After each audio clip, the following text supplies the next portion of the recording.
बिस्मिल्लाहिर्रहमानिर्रहीम। स्टूडेंट्स, आज जो हमारा टॉपिक है जो हमने डिस्कस करना है दैट इज़ डिफ्रैक्शन ग्रेटिंग। ये डिफ्रैक्शन ग्रेटिंग क्या होती है? इससे पिछले लेक्चर में हमने एक टॉपिक पढ़ा था that was diffraction through a narrow slit. Diffraction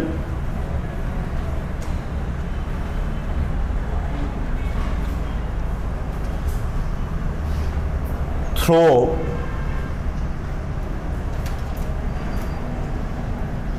a narrow slit।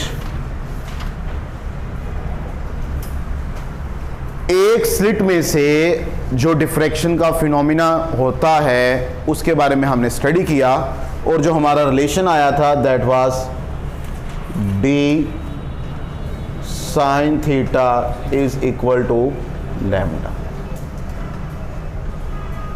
ये रिलेशन हम लोगों ने हासिल किया। अब फर्ज कीजिए आज के टॉपिक में हम क्या करते हैं, बात को समझने के लिए मैं आपको एक एग्जांपल देता हूं। स्टूडेंट्स, इमेजिन कीजिए कि हमारे पास ये एक शीट है जो कि ग्लास की बनी हुई है। Suppose we have a glass sheet. अब ग्लास जो है ये ट्रांसपेरेंट मीडियम होता है। जैसे अगर ये विंडोज़ लगी हुई हैं, इन विंडोज़ में जो ग्लास लगा हुआ है वो ट्रांसपेरेंट है। अगर मैं इसके बाहर देखना चाहूँ तो मुझे नज़र आ रहा है, दैट इज़ ट्रांसपेरेंट। तो ये ग्लास शीट भी ट्रांसपेरेंट है। अब अगर इस ग्लास शीट के ऊपर मैं मैकेनिकली मशीन के ज़रिए किसी भी तरीके से कुछ लाइंस ड्रा कर दूँ ऐसे,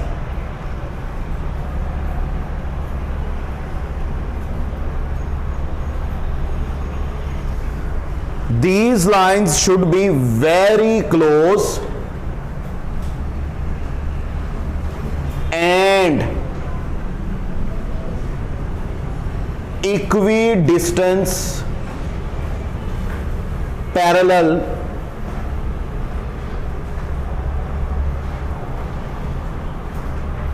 lines।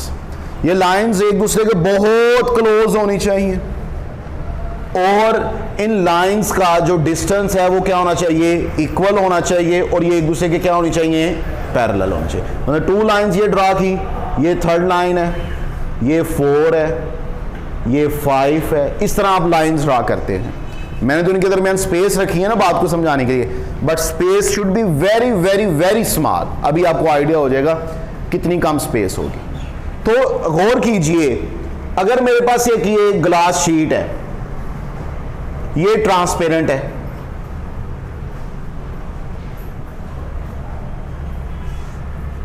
इसके जिस हिस्से पर मैं ये लाइन लगा रहा हूं, मैं इसको थोड़ा सा बोल्ड कर रहा हूं बात को समझाने के लिए, वो वाला हिस्सा जितने जितने हिस्से के ऊपर लाइन लगी है, क्या वो वाला हिस्सा ट्रांसपेरेंट रहेगा या ओपेक हो जाएगा? उसमें से लाइट ट्रेवल है। एक्सीलेंट हो गया जी। अगर एक लाइन मैंने इधर ड्रा की है, एक लाइन मैं इधर ड्रा करूं, ये लाइन को मैं थोड़ा बोल्ड कर रहा हूं सिर्फ बात को समझाने के लिए।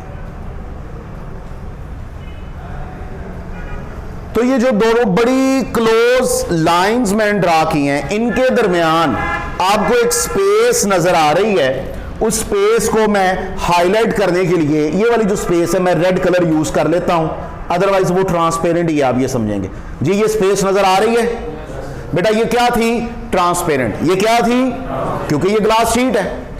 साइड इधर भी एक लाइन है, इधर भी एक लाइन है, इनके दरमियान माइनर सी स्पेस है जो कि बिल्कुल ट्रांसपेरेंट है।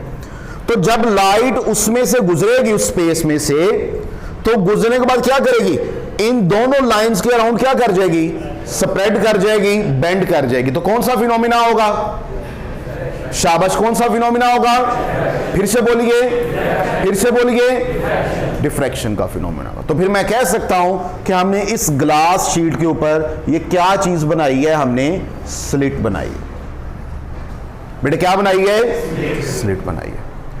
अब अगर इसी तरह मैं लाइंस ड्रा करता जाऊं जो कि बहुत क्लोज हो, इक्वी डिस्टेंस हो और पैरेलल लाइंस हो, तो हर टू पैरेलल लाइंस के दरमियान जो माइनर सी स्पेस होगी, जैसे इन दो मार्कर्स को मैं एक दूसरे के बहुत करीब लेकर आऊं तो इनके दरमियान माइनर सी स्पेस होगी, तो वो जो माइनर सी स्पेस है वो एक्ट करेगी एज अ स्लिट। तो फिर इसका मतलब ये हुआ कि इस ग्लास शीट के ऊपर नंबर ऑफ स्लिट्स हम जनरेट कर लेते हैं। इस ग्लास शीट के ऊपर हम क्या जनरेट कर लेते हैं? नंबर ऑफ स्लिट्स जनरेट कर लेते हैं। पहले हमने टॉपिक पढ़ा diffraction through a narrow slit, एक स्लिट में से। अब अगर इस ग्लास शीट पे नंबर ऑफ स्लिट्स मैंने जनरेट कर दी हैं, तो जब उसमें से लाइट निकलेगी तो डेफिनेटली वो एक स्लिट में से नहीं निकलेगी, मुख्तलिफ स्लिट्स में से निकलेगी। लीजिए स्टूडेंट्स, फिर आधी बात तो हमारी मुकम्मल हो गई ना, क्या कि ऐसी ग्लास शीट जिस पर हम बहुत करीब equal distance parallel lines draw करें और उन लाइंस के करीब दरमियान जो डिस्टेंस है वो स्लिट के तौर पर अपना रोल प्ले करे, ऐसी ग्लास की शीट को हम क्या बोलते हैं? Diffraction grating. बेटा क्या बोलते हैं? Diffraction grating is a glass sheet. मैं इधर हेडिंग दे देता हूं डेफिनेशन की। डेफिनेशन,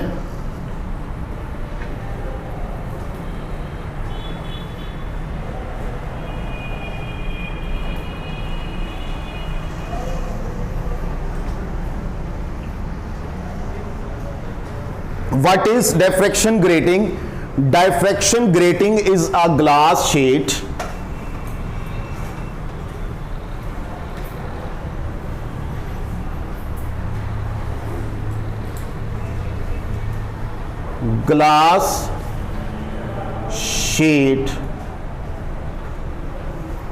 on which जिस पर very close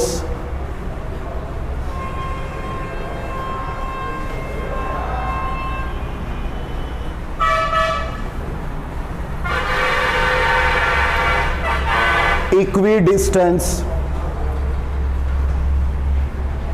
and parallel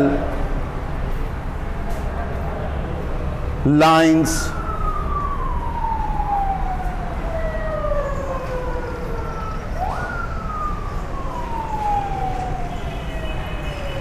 mechanically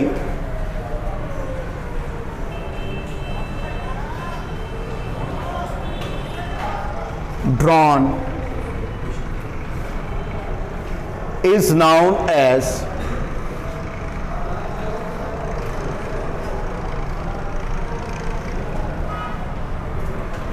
diffraction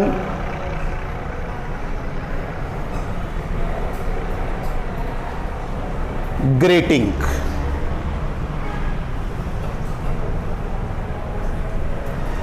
मैं रिपीट कर रहा हूं, डिफ्रैक्शन ग्रेटिंग के बारे में हम स्टडी कर रहे हैं। डिफ्रैक्शन ग्रेटिंग क्या है? असल में एक ग्लास की शीट है जिसके ऊपर हम क्या करते हैं?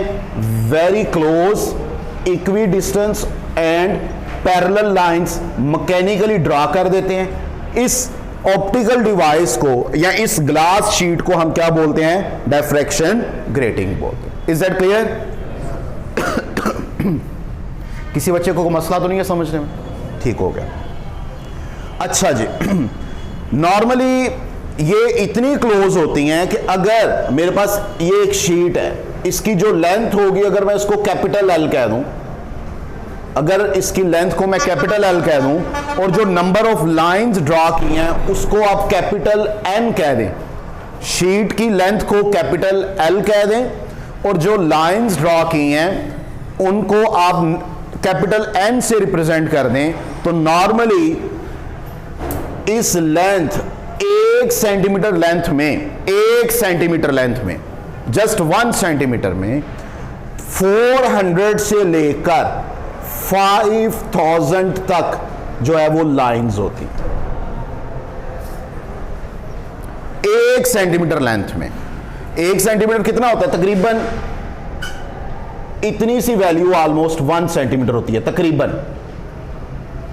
इतना सा डिस्टेंस होता है। और अगर इतने से डिस्टेंस पर मैं 400 लाइंस ही ड्रा कर दूं, 400 लाइन ही ड्रा कर दूं, तो इमेजिन कीजिए वो कितना करीब होंगी एक दूसरे से। और वो कहता है कि ये वैल्यू वेरी करती है 400 से लेकर 5000। बेटा देखो ये डिजिट दिया हुआ है बुक में, इसको अंडरलाइन कीजिएगा प्लीज। ये एमसीक्यूज आ सकता है। Is that clear? Is that clear? Okay, next यहां पर एक टर्म उसने यूज की है, that is known as grating element.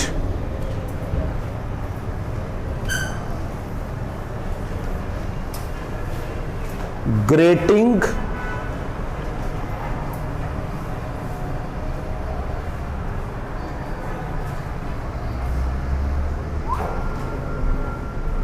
Grating element क्या होता है? पहली बात सुन लीजिए, ग्रेटिंग एलिमेंट को रिप्रेजेंट करते हैं डी से, स्मॉल डी से। Grating element is represented by small d. What is grating element? The distance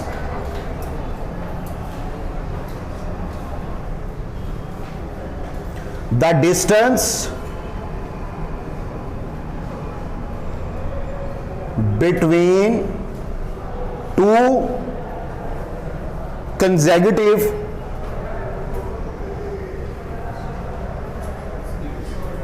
slits is known as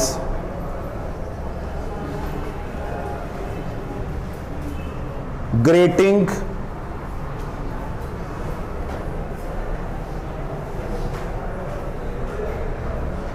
element. Is known as grating element.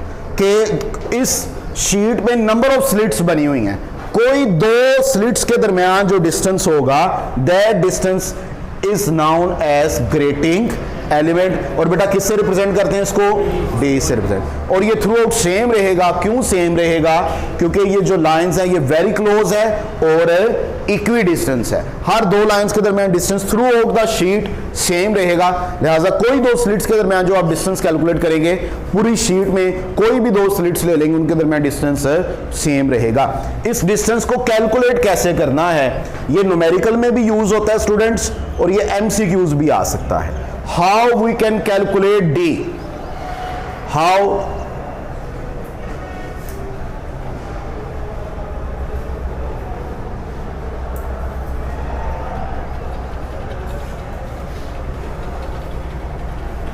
और मैं रिपीट कर रहा हूं फिर से, यहां पर डी से क्या मुराद है स्टूडेंट्स, बताइएगा जरा बेटे, फिर से बोल रहे हैं, फिर से बोल रहे हैं। यहां पर डी को डिस्टेंस नहीं कहना, आल दो कि वो डिस्टेंस के मीनिंग में ही होगा, लेकिन ग्रेटिंग एलिमेंट है। इसको कैलकुलेट करने का मेथड क्या है? इसको कैलकुलेट करने का तरीका है कि अगर आपने डी कैलकुलेट करना है, if you want to calculate d, then d is equal to length of the grating element divided by number of slits. अगर आप D कैलकुलेट करना चाहते हैं तो आप L को ऊपर रखेंगे, N पे डिवाइड कर देंगे, तो आपके पास किसकी वैल्यू आ जाएगी? D की, ग्रेटिंग एलिमेंट की वैल्यू आ जाएगी। बेटा एक तो ये फार्मूला MCQs के हवाले से बड़ा इंपॉर्टेंट है, दूसरा आपकी एक्सरसाइज के, मेरा ख्याल है जो न्यूमेरिकल्स हैं उनमें कम से कम 4 से 5 ऐसे न्यूमेरिकल्स हैं जिसमें वो आपको डी की वैल्यू कैलकुलेट करने का कहता है। मसलन मैं एक एग्जांपल देता हूं बात को समझने के लिए। एग्जांपल के तौर पर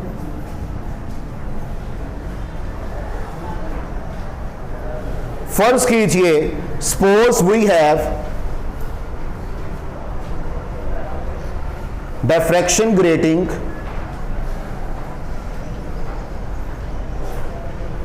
having 2000 lines per centimeter. Calculate the value of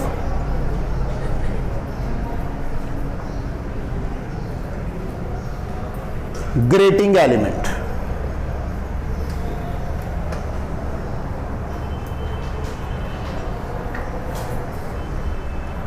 calculate the value of grating element. Answer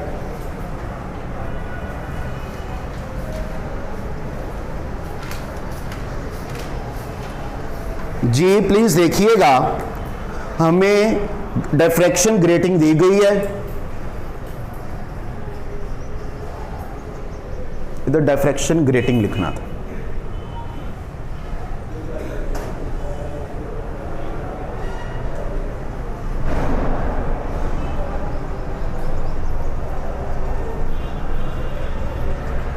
अच्छा, ये 2000 लाइंस दी हैं, ये किसकी वैल्यू है?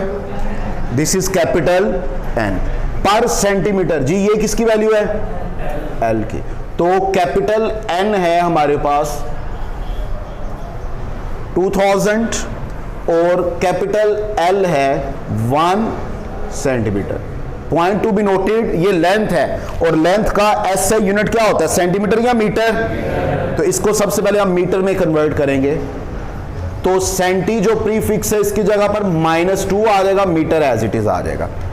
नाउ अब आपने डी कैलकुलेट करना है, तो डी किसके इक्वल होगा?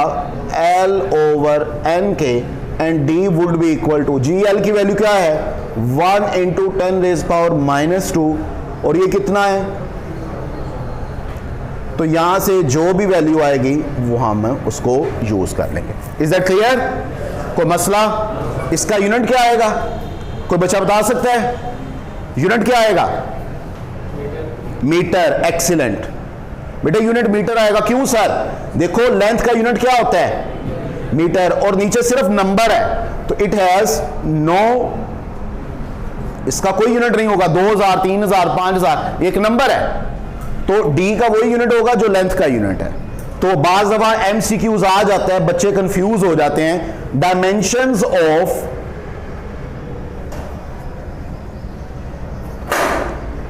ग्रेटिंग एलिमेंट,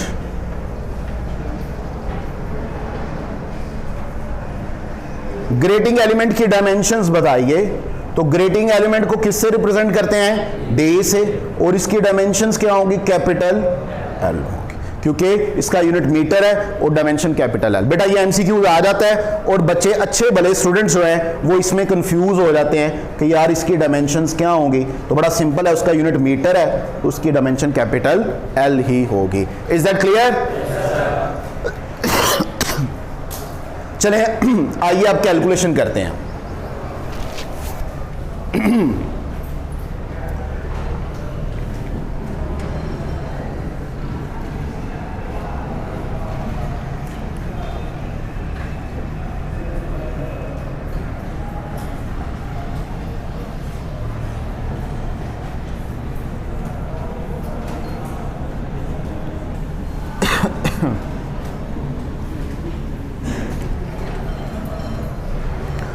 स्टूडेंट्स, वो जो शीट मैंने आपको दिखाई थी जिसके अंदर लाइंस को इस तरह आपने ड्रा किया हुआ है, ये लाइंस ऐसे ड्रा की हुई हैं, ठीक है।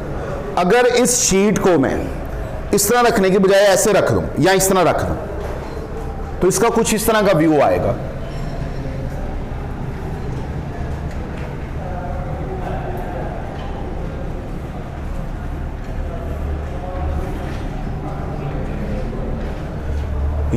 ये नंबर ऑफ स्लिट्स आपको नजर आएंगे 1 2 3 4 5 6। वो जो आपने लाइंस ड्रा की थी उन लाइंस के दरमियान ट्रांसपेरेंट मीडियम था या नहीं था? तो बेटा ये वो नजर आएगा। मैंने 4 या 5 ड्रा कर दी हैं। वैसे तो आपको पता है 400 से लेकर 5000 तक लाइंस हैं, स्लिट्स हैं, लेकिन मैंने कैलकुलेशन के लिए 4 या 5 ड्रा कर दी। Is that clear? अच्छा, अब बात को सिंपल करना है। क्यों? क्योंकि इससे पिछली डिस्कशन में हम एक्चुअल समझ लिया है कि डिफ्रैक्शन का फिनोमिना होता कैसे है वेव फ्रंट का कॉन्सेप्ट यूज करते हुए। लेकिन आज हम उस वेव फ्रंट का कॉन्सेप्ट यूज नहीं करेंगे, आज हम रे ऑप्टिक्स ही यूज करेंगे, रे मॉडल ही यूज करेंगे, ताकि हमारी ज्योमेट्री सिंपल बन जाए और हमें कैलकुलेशन में कोई मसला ना हो। तो हम कहेंगे ये एक स्ट्रेट लाइन आई है रे की शक्ल में, ray of light, this is another ray of light.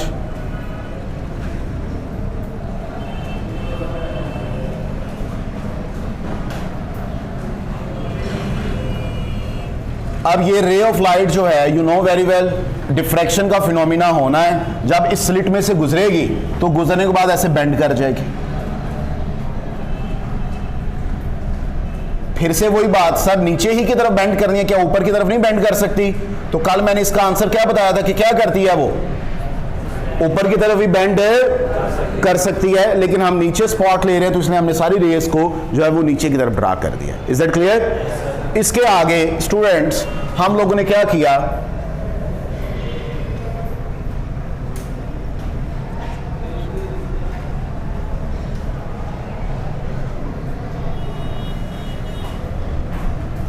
हमने एक लेंस रख दिया, इस लेंस में से रेस गुजरेंगी,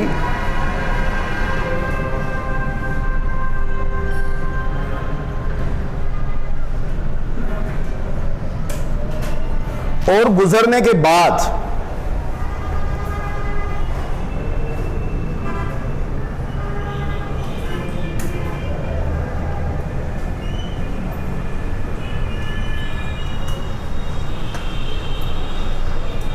इधर एक पॉइंट पर फोकस कर जाएंगे।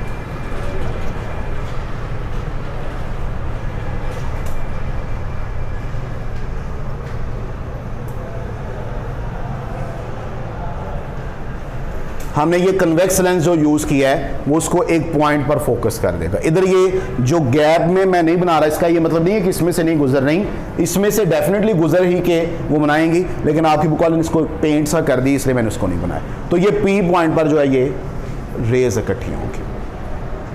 स्टूडेंट्स अब ये मेरे पास जो है ये फर्स्ट रे है, ये सेकंड है, थर्ड है, फोर है, फिफ्थ है, सिक्स्थ है।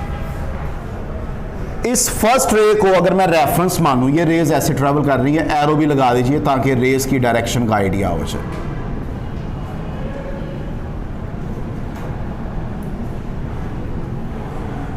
अगर फर्स्ट रे को मैं रेफरेंस मानूं और यहां से मैं एक स्ट्रेट लाइन ड्रा करूं,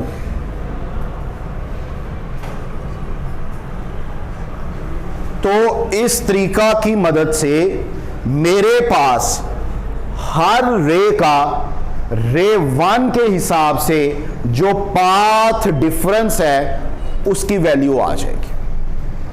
रे 1 नीचे वाली है, इसको मैंने रेफरेंस माना, यहां से एक स्ट्रेट लाइन मैंने ड्रा कर दी रे 6 तक। इसकी मदद से रे 1 और रे 2 के दरमियान पाथ डिफरेंस क्या है वो भी पता चल जाएगा, रे 1 और रे 3 के दरमियान पाथ डिफरेंस क्या है वो भी पता चल जाएगा, रे 1 और रे 4 के दरमियान पाथ डिफरेंस क्या है वो भी पता चल जाएगा, एंड सो ऑन।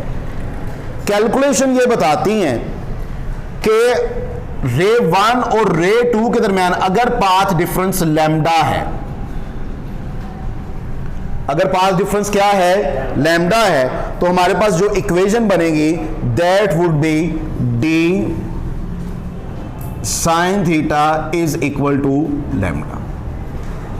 और ये डी साइन थीटा कहां से आया हुआ है, ये हम कल कैलकुलेशन कर चुके हैं, diffraction through out narrow slit, इसलिए इसकी यहां पर कैलकुलेशन रिपीट करने की जरूरत नहीं है।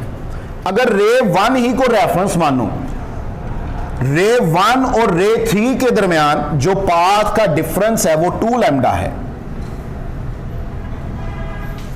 तो it would be D sine theta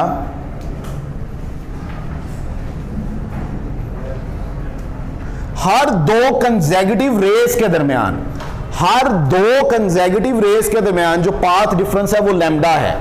अगर पहले के हिसाब से दूसरे का पाथ डिफरेंस लैम्डा है तो दूसरे के हिसाब से तीसरे का पाथ डिफरेंस भी क्या है, लैम्डा, क्योंकि 2 लैम्डा माइनस लैम्डा क्या आ जाता है, लैम्डा। अच्छा नेक्स्ट क्या होगा, next next and so on, और इसी तरह काम चलता जाएगा। तो फर्स्ट रे के लिए ये रिलेशन है, फर्स्ट रे के लिए, सेकंड के लिए ये रिलेशन आ गया। जी कोई बच्चा बताएगा थर्ड के लिए क्या रिलेशन बनेगा, d sine theta is equal to 3 lambda. Fourth के लिए क्या बनेगा, जी फिफ्थ के लिए क्या बनेगा, तो क्यों ना फिर इसको मैं जनरलाइज कर दूं कि d sine theta would be equal to d sine theta would be equal to, क्योंकि ये फर्स्ट के लिए है, ये सेकंड के लिए है, ये थर्ड रे का path difference with respect to 1 है, ये फोर्थ का विद रिस्पेक्ट टू 1 है, ये फिफ्थ का विद रिस्पेक्ट टू 1 है, तो ये 6 का विद रिस्पेक्ट टू 1 हो जाएगा।